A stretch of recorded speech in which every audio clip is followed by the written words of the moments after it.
오늘 사도행전 3장 1절부터 10절까지 있었던 그 안진뱅이를 일으키는 그런 기적 사건에 이어지는 이야기가 계속되고 있습니다. 4장 2절을 한번 보겠습니다. 4장 2절. 베드로와 요한이 증거하고 있을 때 제사장들과 성전 경비대장 사두개파 사람들이 나타났죠. 근데 그들에 대해서 표현한 말입니다. 우리 같이 읽겠습니다. 시작. 그들은 두 사도가 사람들을 가르치며 예수를 들어 죽은 사람의 부활을 전파하는 것 때문에 심기가 몹시 불편했습니다. 이런 장면들을 사도행전 곳곳에서 우리가 목격하게 될 것입니다. 부활을 전하는 것으로 인하여 심기가 불편해지는 사람이 있고, 그리고 부활에 감격하여 증거하고자 하는 제자들이 있습니다. 왜 부활이 증거되는 것을 싫어할까요? 혹시 이 중에도 예수 그리스도의 부활 자체를 믿지 않는 분들 계십니까? 그럴 수도 있어요. 내가 교회는 나가겠지만 아직 난 부활은 믿지 않아. 왜 믿지 않으시죠? 저는 부활에 대한 온전한 이해가 있게 되시기를 바라고요. 사도행전 여기서는 이들은 왜 부활이 증거되는 것을 싫어했을까요? 심기가 불편했을까요? 부활 사건은 어떤 사건입니까? 무엇보다도 부활 사건이 가지고 있는 의미는 예수님과 그분의 가르침이 옳았다는 것을 하나님께서 증명해 주시는 사건입니다. 하나님께서 예수님의 편을 들어주신 사건, 예수님이 옳다는 것을 시위하시는 사건입니다.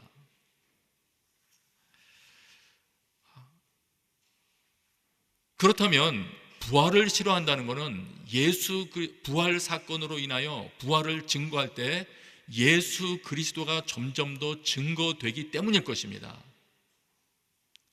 결국은 그런 생각이 있는 것이죠.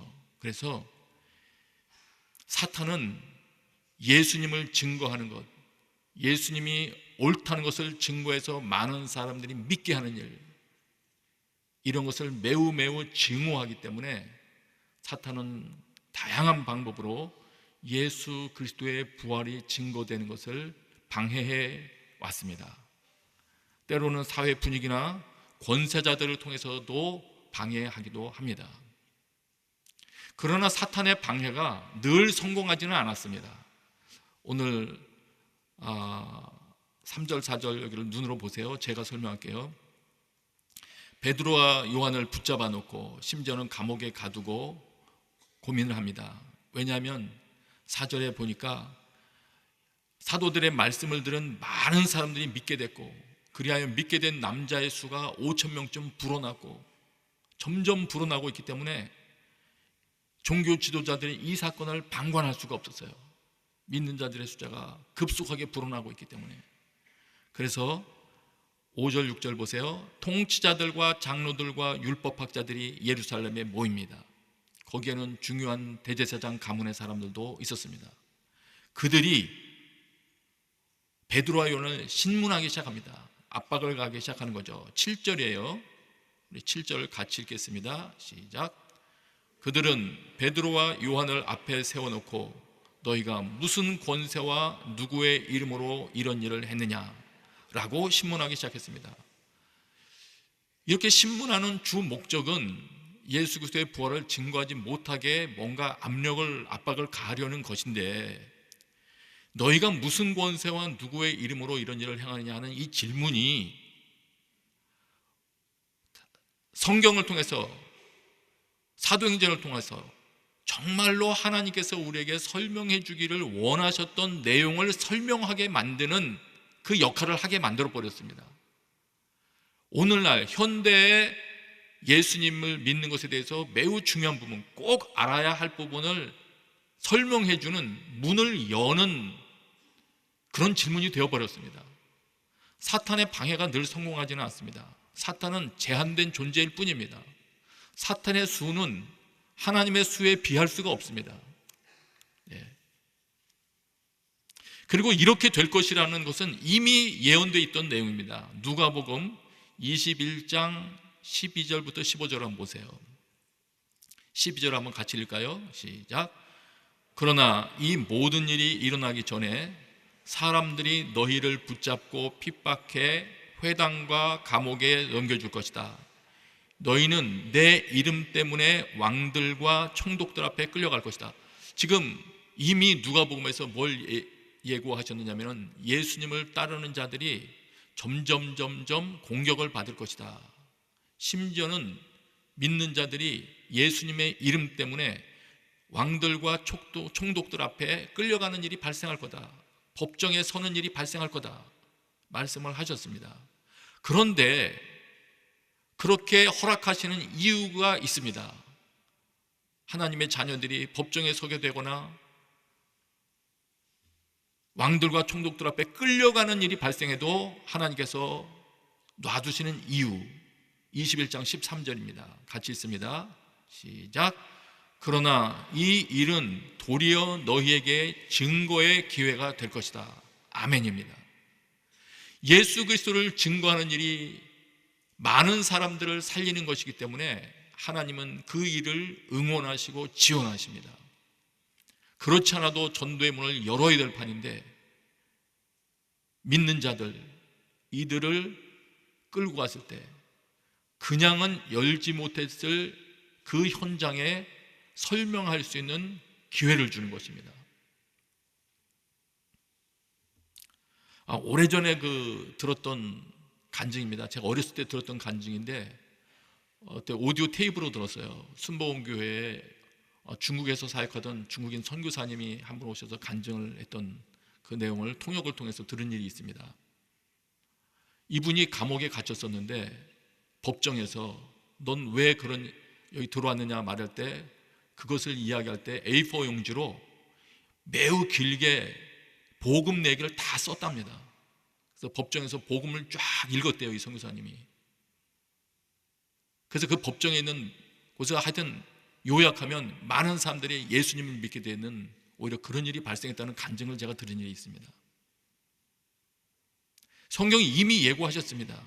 너희는 내 이름 때문에 이러한 일을 당할 수 있다. 그러나 그 일들은 도리어 너희에게 증거의 기회가 될 것이다. 아멘이십니까, 여러분? 네. 어떤 일을 만나도 두려워하지 않냐고 오히려 증거의 문이 열리기를 갈구한다면 우리의 상황 해석은 좀 달라질 거예요. 무엇이 축복이었는지 상황 해석이 달라질 것입니다. 21장 15절입니다. 그뿐만 아니라 이런 말씀을 하십니다. 21장 15절 같이 읽습니다. 시작. 너희의 모든 대적하는 자들이 맞서거나 반박할 수 없는 말과 지혜를 내가 너희에게 줄 것이다. 그런 일을 만나도 두려워하지 말아라. 내가 너희의 모든 대적하는 자들이 맞서거나 반박할 수 없는 말과 지혜를 줄 것이다. 어떤 방법으로 주시느냐? 이런 방법으로 주십니다. 사도행전 장면으로 다시 돌아가 보겠습니다. 4장 8절이에요. 지금 이 권력자들이 베드로와 요한을 앞에 세워놓고 너희가 무슨 권세와 누구의 이름으로 이런 일을 했느냐라고 신문하기 시작하자 압박을 가하는 상황이 되니까 이런 일을 하나님께서 하십니다. 4장 8절을 우리 같이 읽어요. 시작. 그때 베드로가 성령이 충만해 그들에게 말했습니다. 성령이 충만해졌다. 그때 성령 충만은 혼자 만들어내는 게 아닙니다. 내가 원한다고 되는 것도 아니고 하나님께서 임하셔야 되는 거거든요. 즉 다시 말하면 그 상황이 되니까 하나님이 개입하셨다는 것을 말하는 겁니다. 하나님이 개입하셨다. 베드로를 성령 충만하게 하셨다. 성령 충만하게 되면 개인의 능력을 뛰어넘는 일을 감당하게 됩니다. 그러면 이 장면에서는 무엇을 위하여 베드로를 성령 충만하게 하셨을까? 베드로와 요한을 성령으로 능력을 힘입게 하셨을까? 그 내용은 4장 13절입니다. 4장 13절 먼저 이것을 보고 그 앞부분을 보겠습니다. 같이 읽어요. 시작. 그들은 베드로와 요한이 아무런 교육도 받지 않은 평범한 사람인 줄 알았는데 그렇듯 용기 있게 말하는 것을 보고 놀라지 않을 수 없었습니다. 갑자기 신문하던 사람들이 깜짝 놀랍니다. 베드로와 요한 이 사람들 평범한 사람인 줄 알았는데 말하는 그 말투와 내용에서 이상한 힘이 흐르는 것을 발견했나 봐요. 표현은 이렇게 했습니다. 용기 있게 말하는 것. 우리 표효에 담대하게 증거하는 것, 이 표현이 있지 않습니까? 담대하게. 그 표현입니다. 거침없이 선명하게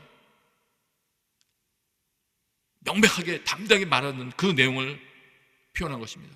그러면 그렇게 성령께서 임하셔서 선명하고 명백하게 뭘 설명하시려고 능력을 부어주십니까? 이 내용입니다. 10절부터 12절 내용이에요. 여러분 눈으로 보세요. 성령 충만하여 지금 이것을 갑자기 담대하게 말하기 시작하는 거예요. 여러분과 모든 이스라엘 백성들은 이 점을 알아야 됩니다. 이 사람이 어떻게 낫게 됐는지 당신들이 알기를 원합니까? 이 사람이 다 낫게 된 것은 여러분은 필요 없다고 해서 십자가에 내어주어 못 박아 죽음 가운데 넘겼지만 하나님이 옳다고 인정하셔서 죽은 자 가운데 다시 살아나게 하신 예수 그리스도, 그분이 그 현장에 임하셔서 일하신 것입니다. 예수님이 그를 온전케 하신 것입니다. 이걸 말하고 있는 거예요.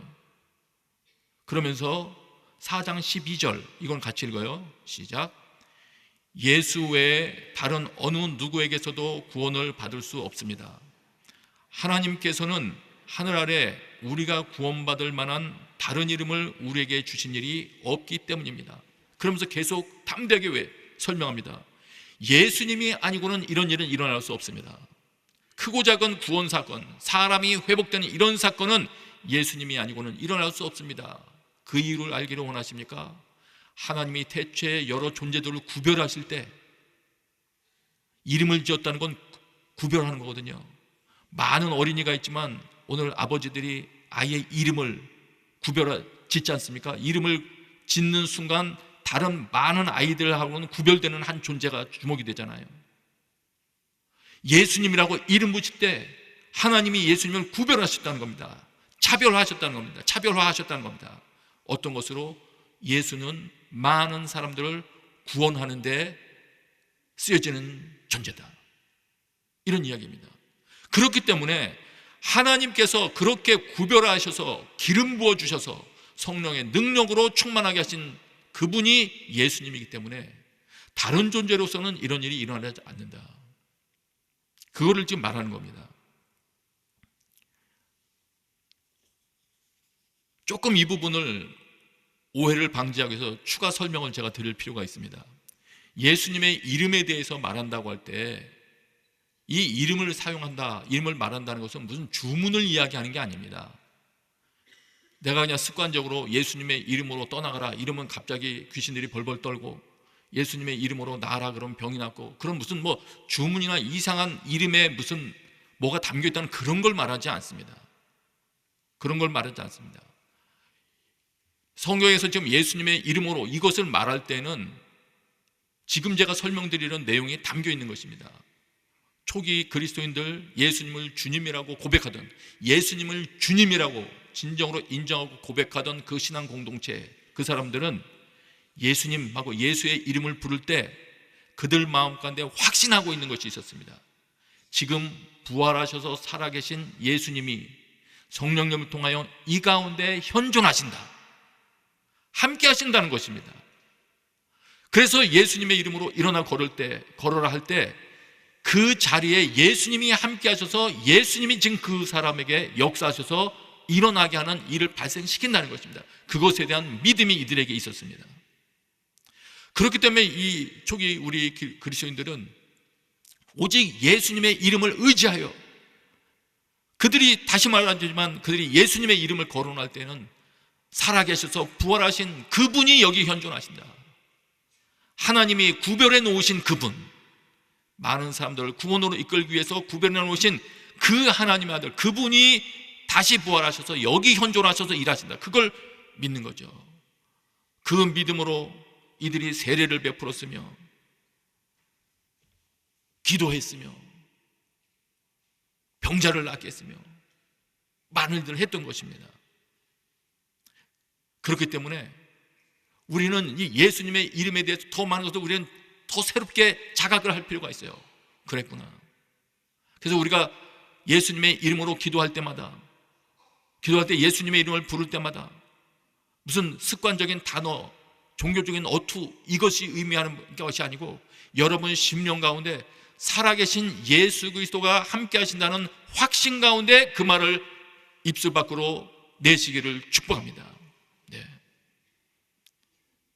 사탄은 이게 싫은 거예요. 모든 사람들이 예수님이 어떤 분이신지를 확고하게 믿는 가운데 생활하는 것을 사탄은 싫어하는 겁니다. 아마 예수 그리스도의 이름, 십자가 부활 얘기를 들으면 자기 전략의 수포로 돌아간 사건, 자기가 실패한 사건, 자기의 운명, 멸망당할 운명이 아마 기억나나 봐요. 사탄은 그것을 너무 싫어합니다. 심지어는 우리 믿는 자들은 핍박 상황이 다가온다 할지라도 예수님은 그 모든 것을 통해서 예수 그리스도를 더욱더 알리기를 원하시는 것입니다. 그래서 내가 정말 뭘 원하는 자냐, 진정으로 하나님께서 원하시는 것처럼 예수 그리스도를 드러내는 삶을 살기를 원하는 자라면, 혹은 그것과 비교하여 나는 뭐가 어떻게 되든지 내가 잘 되기를 원하는 자라면, 그 두 사람은 자기에게 당면한 일들을 해석하는 해석이 달라지고 말 거예요. 붙들려 간다면, 핍박을 당한다면 믿는데 왜 이래요 그럴 거예요. 자기만을 위한 것을 목적으로 하는 사람이라면, 평온함과 안전, 부 이런 것만을 복된 결과라고 생각한다면 그는 불평할 거예요. 하나님을 오해할 거예요. 그러나 그가 진정으로 내 삶을 통하여 예수 그리스도가 드러난다면 그것이 나에게 복된 일이다, 이것에 대한 믿음이 있다면 달라질 거예요. 그 사건이 예수 그리스도를 알게 되는 계기가 되었다거나, 그 사건이 어려운 일 같았는데 나의 자녀가 주님 앞으로 돌아오는 계기가 되었다면 도리어 감사할 수도 있는 것입니다. 여러분, 여러분의 판단의 기준이 예수 그리스도의 이름으로 인하여 큰 변화를 일으키게 되기를 축복합니다. 어쨌든 그런 모든 상황 가운데 하나님께서 생각을 새롭게 해주시고자 성령으로 충만히 임하신 것입니다. 그래서 성령으로 충만하게 되기 시작하면 증거하는 자의 생각이 달라지고 해석이 달라지고, 죄가 무엇인지에 대한 해석도 달라지고, 무엇이 의로운 것인지에 대한 생각도 달라집니다. 무엇이 옳은 것인지 달라집니다. 그리고 하나님께서 사용하기를 원하시는 수준의 언어를 구사하게 되는 거예요. 지금 이들은 그것을 구사하고 있는 거예요. 평범하게 정보 전달하는 그것을 하나님이 원하시는 것은 아닐 것입니다.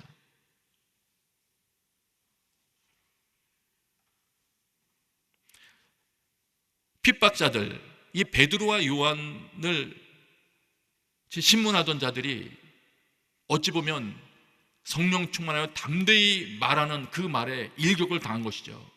그러니까 이들이 대책회의를 세웁니다. 거기서 또 하나 우리가 발견하는 것이 있습니다. 4장 15절 16절 보세요. 그래서 그들은 그 사람들을 공회 밖으로 나가도록 명령하고 함께 의논했습니다. 그들이 서로 물었습니다. 이 사람들을 어떻게 할까요?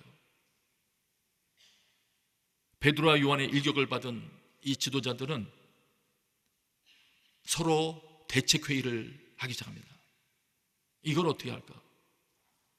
놀라운 사건이 있습니다. 그런데 이들이 대책회의 결과 도대체 계속 믿는 사람이 많아지고 있는 이 상황의 핵심이 뭐냐?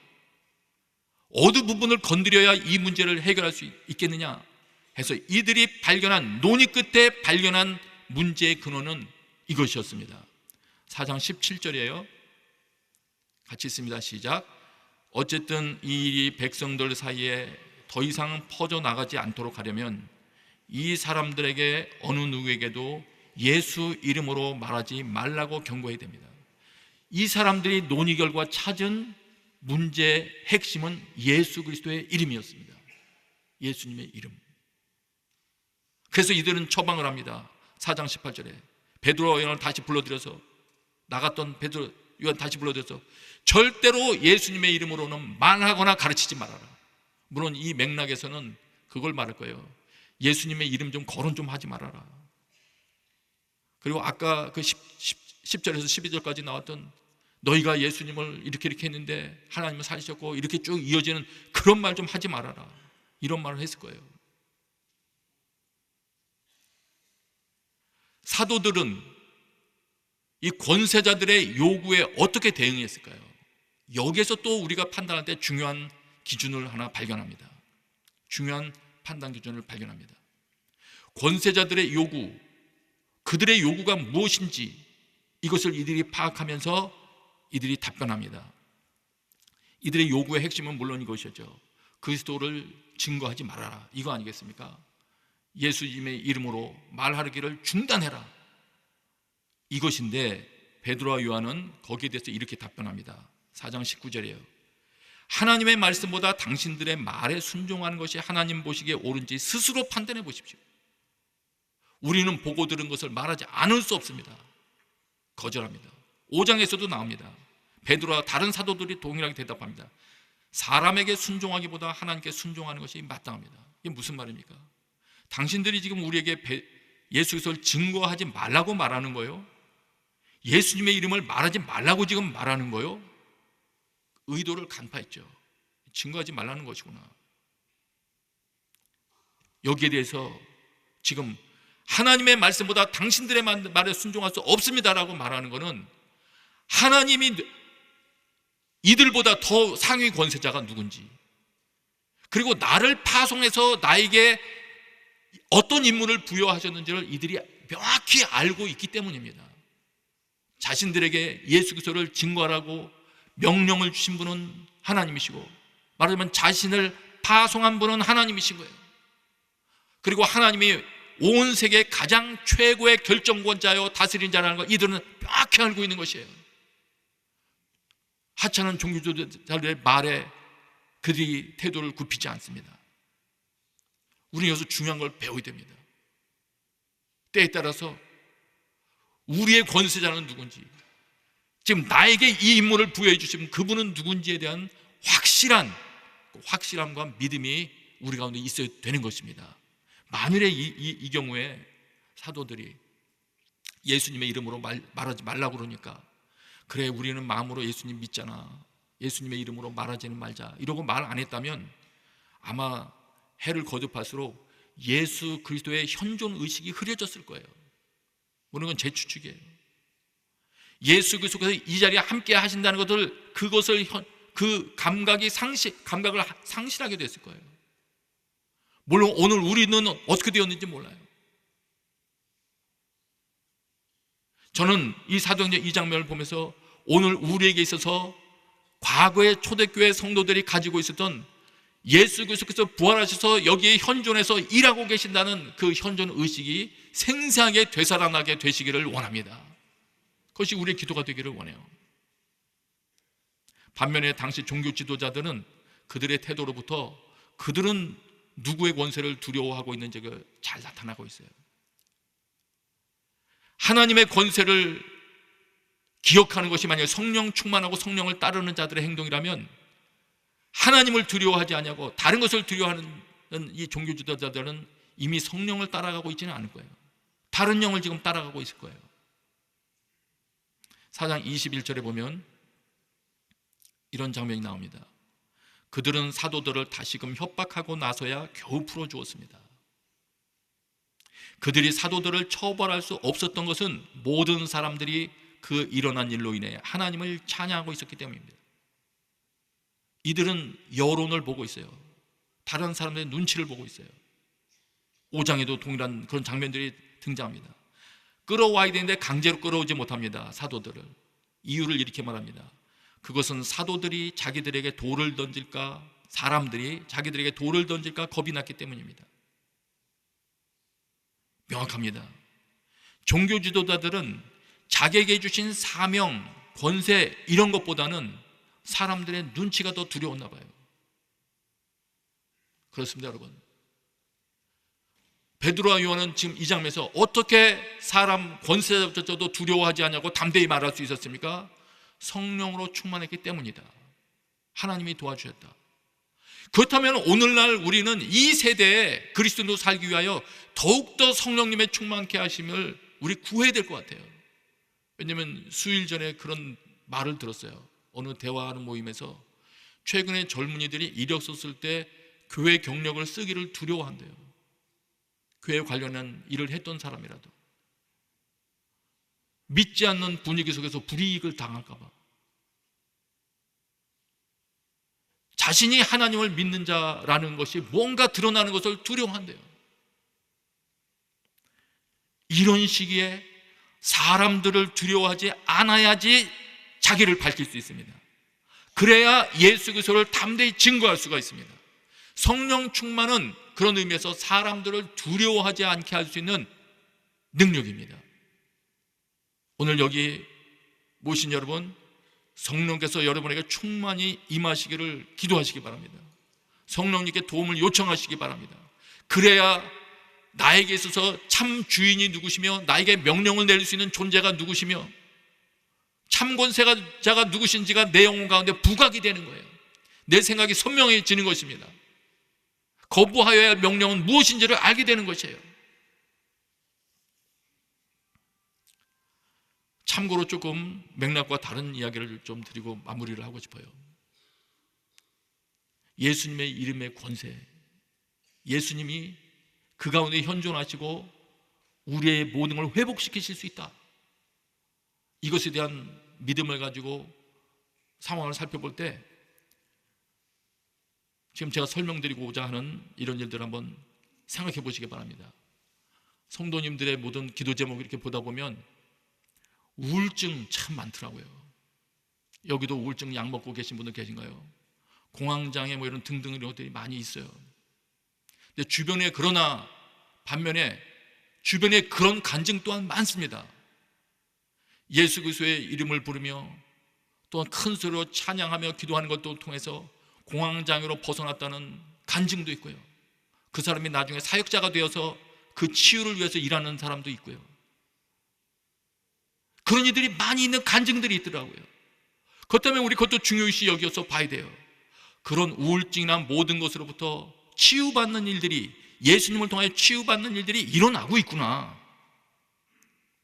그렇다면 그 다음에 생각해 보세요. 만일 성령으로 충만함이나 하나님의 지원 사격으로 인하여 회복이 가능한 것이라면, 이런 표현도 참 마음에 안 드는 표현이죠. 가능한 것이라면 이라니, 그죠?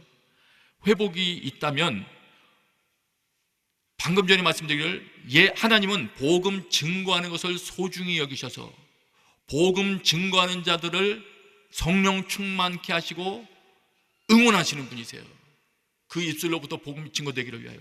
그러면 내가 태도를 바꾸어 복음 증거하는 삶을 살리라고 그 길을 걷기 시작하면 어떤 면에서는 우리 개인의 삶 가운데 회복의 문을 여는 것이 될 수도 있겠다. 복음 증거할 때 성령님이 함께 하시니까요. 성령님이 내 삶 가운데 지원 사격을 해주신다고 하니까요. 내 삶과 내 가정의 문제만 집중하다가 그것으로 눈길을 돌려서 타인의 삶을 위하여, 타인에게 복음 증거를 위하여 밖에 다른 이들을 보기 시작할 때, 생각의 흐름이 바뀌어지기 시작했을 때 오히려 우리 가정 가운데 회복의 문이 열리는 것이 아닌가. 하나님께서 개입하셔서 회복의 문이 열리는 건 아닌가. 저는 여기 계신 여러분들이 가정 가운데 많은 어려움으로부터 회복되는 일들이 일어나기를 축복합니다. 원합니다. 우울증으로부터 다 회복되기를 저는 원합니다. 타인에게 복음을 전하기 위하여 증거자로 설 때 성령께서 충만케 하시고 사람을 두려워하지 않게 하시고 주님께서 주시는 담대함이 생기고 때로는 자기 성격도 극복하는 이런 많은 간증들이 있습니다. 오늘 사부 예배 드리시는 여러분들 삶 가운데 그런 하나님의 능력을 체험하고 간증하는 일들이 풍성하게 채워지기를 기도합니다. 이 시간 같이 한번 기도하십시다. 이 시간에 우리 함께 기도할 때 들은 말씀을 기억하면서 하나님, 저에게 다시 한번 예수 그리스도가 어떤 분이신지 선명하게 내 영혼에 드러나게 해주세요. 제가 예수님의 이름을 부르며 기도하기 시작할 때 예수님께서 살아계셔서 지금 이 현장에 계시며 나와 내 가정을 회복시키시기 위하여 계시다는 것을 인정하고 그분의 도움을 요청하게 하여 주옵소서. 기도하겠습니다. 아버지 하나님, 예배하게 하여 주시는 주님을 찬양합니다. 여기에 모여있는 모든 이들을 축복합니다. 이들의 생애 가운데 함께하여 주옵소서. 이들을 도와주시옵소서.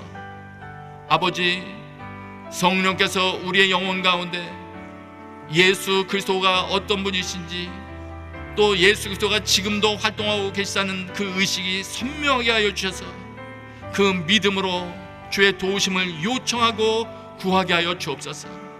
전심으로 그 일들을 기도하게 하여 주시옵소서. 살아나게 하여 주시옵소서. 우리 한 번만 더 기도하십시다.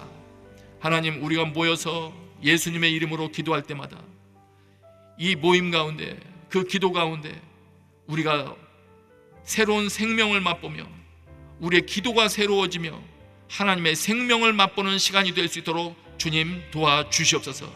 우리의 기도 시간과 예배 시간을 위하여 우리 한 번 더 기도합니다. 아버지 하나님, 저희가 예수님의 이름으로 모였습니다. 예수님의 이름으로 모여 주의 이름을 부를 때 주님, 우리 가운데 하나님의 임재하심을 경험하게 하시고 예배 감격을 회복하게 하여 주옵시고, 기도로 해결되는 문제를 보며 기도 응답의 기쁨을 맛볼 수 있도록 주님 이끌어 주시옵소서. 아버지, 오늘도 지친 몸으로 이곳에 나온 성도들, 또 하나님의 답변을 찾으며 이곳에 나온 모든 성도님들 축복합니다. 진정한 위로자이시며 살리시는 생명의 성령께서 운행하여 주옵소서. 이들의 기도에 답을 허락하여 주시옵소서. 감사합니다. 예수님의 이름으로 기도합니다.